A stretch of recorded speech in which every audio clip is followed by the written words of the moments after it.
We're the Illuminati, and we're not done.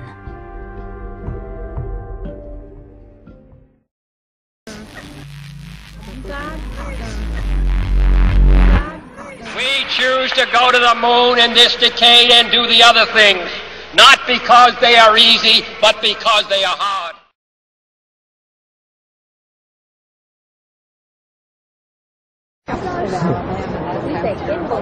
Yeah, because you're in therapy.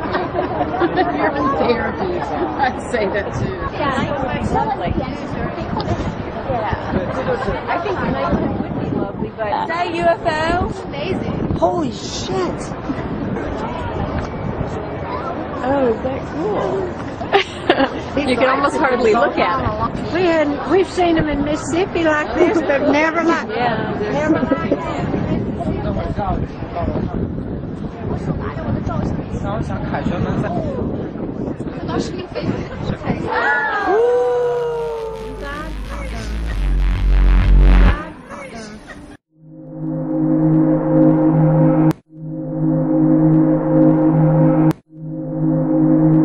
We choose to go to the moon in this decade and do the other things, not because they are easy, but because they are hard. We're the Illuminati, and we're not done.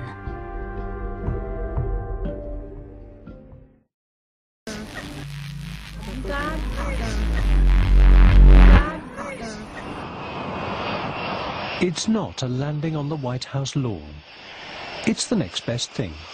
At RAF Bentwaters, Woodbridge, Suffolk, England, home to American tank busters. In December 1980, US Air Force personnel encounter a touchdown of a different kind. An internal US Air Force memo confirms the incident.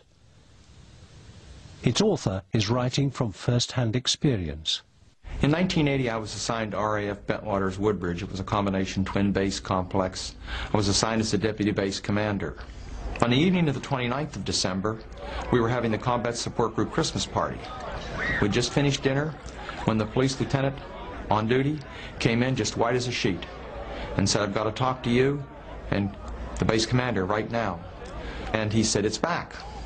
We looked at each other and looked at him and said, "What's back?" He said, "You know, the UFO, it's back." 3 days beforehand, there is a sighting witnessed by many security police. We crossed Bentwaters and out the back gate to the Woodbridge base. We proceeded on into the forest to the area where this supposed landing had taken place several nights earlier.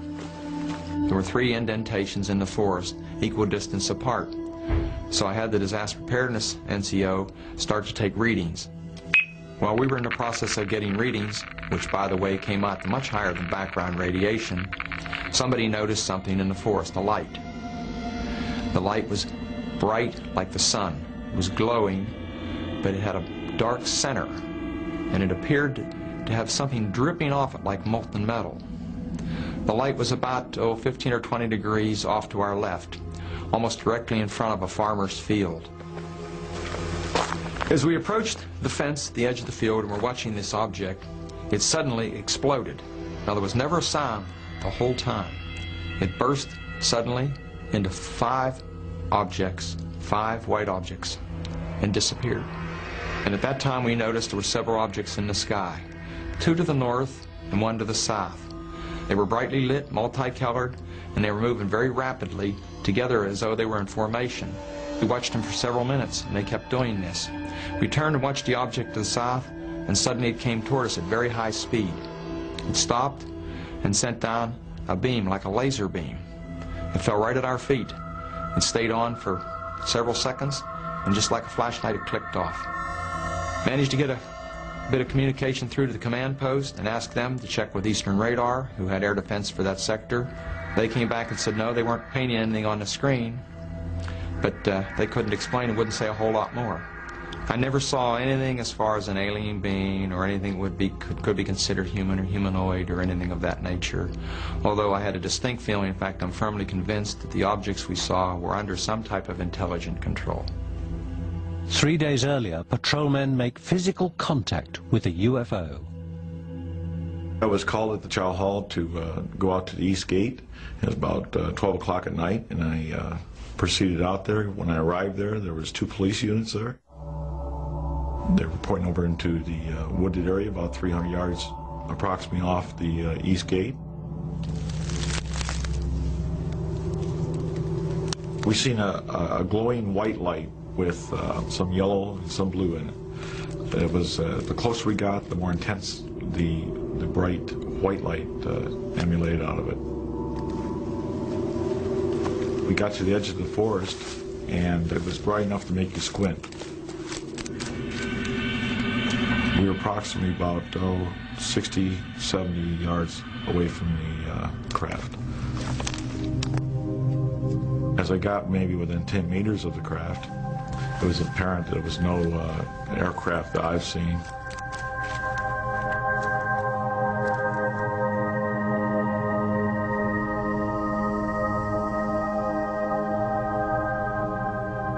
It was triangular in shape, like a pyramid, about 9 feet by 9 feet by 9 feet, approximately about 6, 7 feet tall. The fabric of the craft was a very smooth, black glass-type fabric.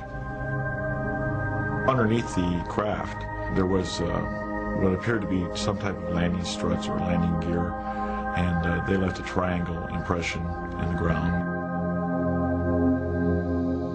The colors that were still moderately covering the edges of it were red, blue, and yellow. As I proceeded up to the craft and got beside of it, I noticed a writing of some sort or description of some sort on the side of the craft. Undecipherable. I didn't know what it was. The craft itself was warm. I observed the craft probably for about 15 minutes, 20 minutes on the ground, checking it out, encircling it. Then about 15 minutes later, the craft started moving back towards the trees and the woods, back through the woods, and it probably went back probably about 200 feet. We never really got really close to it again. The craft raised up through the trees, and in a blink of an eye, it was gone.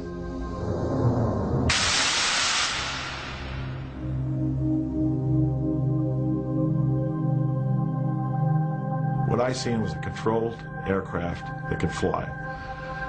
Made no sound, and was able to go ahead and maneuver back through the woods and be able to take off in a blink of an eye. That's what I seen. Do we have the capability in the United States Air Force? No.